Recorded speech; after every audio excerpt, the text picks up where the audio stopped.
Thanks for watching. Don't forget to like, comment, share and subscribe to.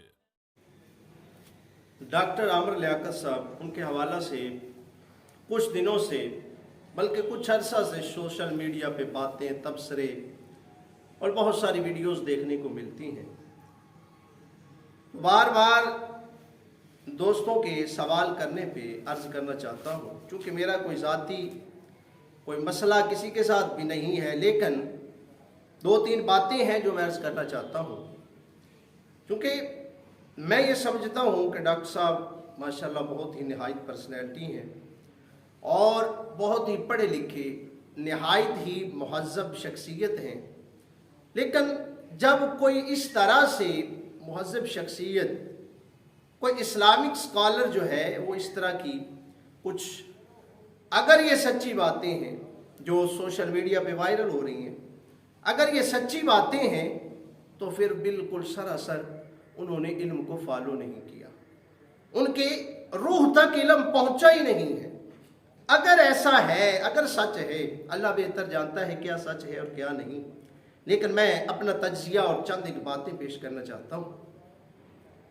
अब देखिए कि इस्लाम ने 4 शादियों की इजाज़त दी है, तो इजाज़त के साथ साथ मेरे मोहम्मद रसूलुल्लाह की सुन्नत पे अमल करते हुए इस सुन्नत पे भी अमल पैरा होना चाहिए कि मेरे मुस्तफ़ा अलैहिस्सलातु वस्सलाम की एक शादी है जो कुंवारी, जो आपकी सौजा थी सैयदा आयशा सिद्दीक़ा सलामुल्लाह अलैहा, आपके साथ हुई, बाकी कोई बेवा थी, कोई तलाक याफ्ता थी। तो इस सुन्नत पे भी मैं डॉक्टर साहब को भी चाहूँगा और दूसरों को भी चाहूँगा कि जो 4 शादियों की बात करते हैं और अदल कर सकते हैं, वो निभा सकते हैं, तो उनको चाहिए कि ठीक है इस सुन्नत पे भी अमल करें, लेकिन इसके साथ साथ वो इस सुन्नत को भी सामने रखें कि मेरे मुस्तफ़ा ने बेवा के साथ भी शादी की थी, मेरे मुस्तफ़ा ने तलाक याफ्ता के साथ भी शादी की थी, मेरे मुस्तफ़ा ने अपनी उम्र से बड़ी उम्र की औरत के साथ भी शादी की थी। आपकी उम्र मुबारक 25 साल थी, सैयदा खदीजतुल कुबरा की उम्र मुबारक 40 साल थी। तो इसको भी देखा जाए, ये तो ना हो कि हम जनाब कुछ ऐसी जनाब जो है ना, ठीक है निकाह किया है, जो भी मामलात हैं इस पे बात बाद में करते हैं, लेकिन 3 बातें मैं अर्ज करना चाहता हूँ। इसमें 1, 2, 3 बातें हैं जो मेरे जहन के अंदर आ रही हैं। एक तो ये डॉक्टर साहब के खिलाफ साजिश भी हो सकती है और उनको बदनाम करने की कोशिश भी हो सकती है। दूसरी बात जो जहन में आ रही है वो ये है कि 1 या 2, एक आध को तो बंदा कह सकता है कि ये साजिश हो सकती है या कोई ऐसा मामला हो सकता है, लेकिन जब बार बार ऐसी चीजें सामने आ रही हूं और बहुत जल्दी से ये सामने आ रही हो, तो फिर वो कैसे कहते हैं कि दाल में कुछ काला काला नजर आता है। और तीसरी जो बात मैं करना चाहता हूं कि चूंकि आजकल सोशल मीडिया का दौरा है, हर बंदा मुख्तलिफ किस्म के ऐप्स पे जनाब फेमस होना चाहता है, अपने आप को मशहूर करना चाहता है, अपने आप को तशहीरी मामलात में आगे लाना चाहता है। चाहे उसको अपना दुपट्टा उतारना पड़े, चाहे उसको अपने कपड़े उतारने पड़े, चाहे उसको लोगों के सामने डांस करना पड़े, चाहे उसको लोगों के सामने गाने म्यूजिक बजाना पड़े, चाहे जो भी करना पड़े, बस एक ही मकसद रह गया है मुसलमान बच्चियों का, उनको फेमस होना है, चाहे उनको जिस तरह से भी फेमस होना पड़े।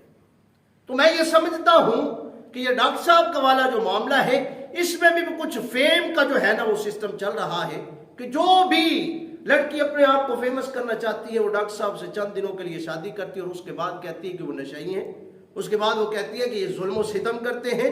उसको पहले 2-3 माह में पता ही नहीं चलता, अचानक 2-3 माह के बाद पता चलता है कि जनाब वो नशई हैं, जनाब वो इस तरह से काम कर रहे हैं, वो नाजेबा हरकतें करते।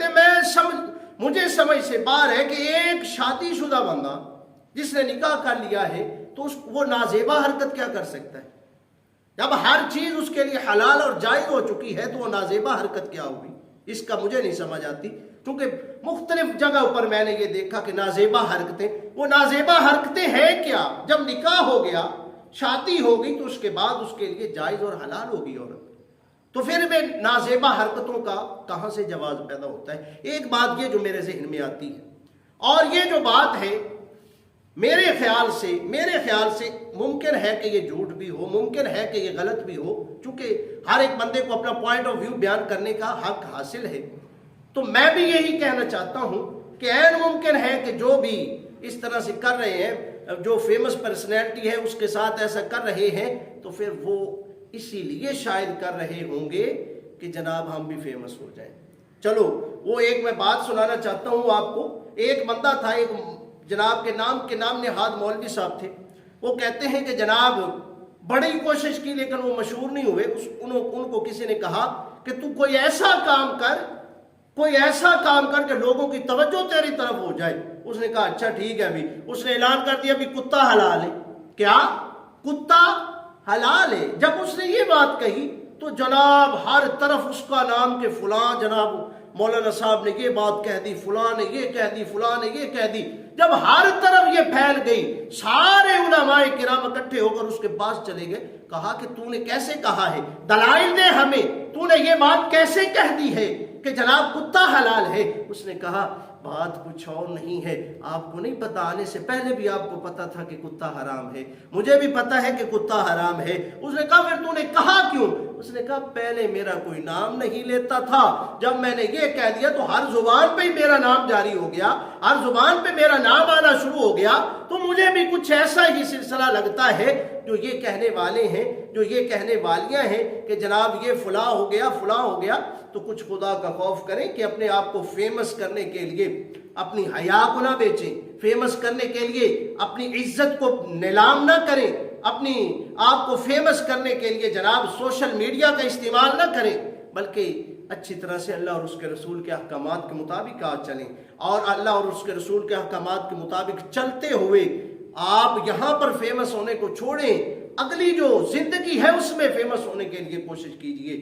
اور اس طرح سے میرے دوستو بھائیو، جب سے یہ سوشل میڈیا کا سلسلہ شروع ہوا ہے، ہر طرح کے پراپوگنڈے اور ہر طرح کے معاملات جو ہیں وہ سامنے آتے ہیں، بہت سارے مسائل سامنے آتے ہیں جناب۔ کہیں پر ناچ بین کا گانے کا سلسلہ ہے، کہیں پر جناب دوپٹے اترے ہوئے ہیں، کہیں پر کچھ ہو رہا ہے تو کہیں پر کچھ ہو رہا ہے۔ دعا کریں کہ اللہ رب العزت یہ فیمس ہونے والا جو چکر ہے اس سے ہمیں بچنے کی توفیق نصیب فرمائے اور ہمیں اس سے نکلنے کی توفیق نصیب فرمائے۔ اللہ رب العزت اگر ڈاکٹر صاحب کے بارے میں اس طرح کی کوئی ویسے ہی سازش کی گئی ہے تو اللہ تعالیٰ ان کی عزت میں برکتیں عطا فرمائے، اور اگر سچ میں ہے تو اللہ رب العزت ڈاکٹر صاحب کو ہدایت نصیب فرمائے۔ آمین۔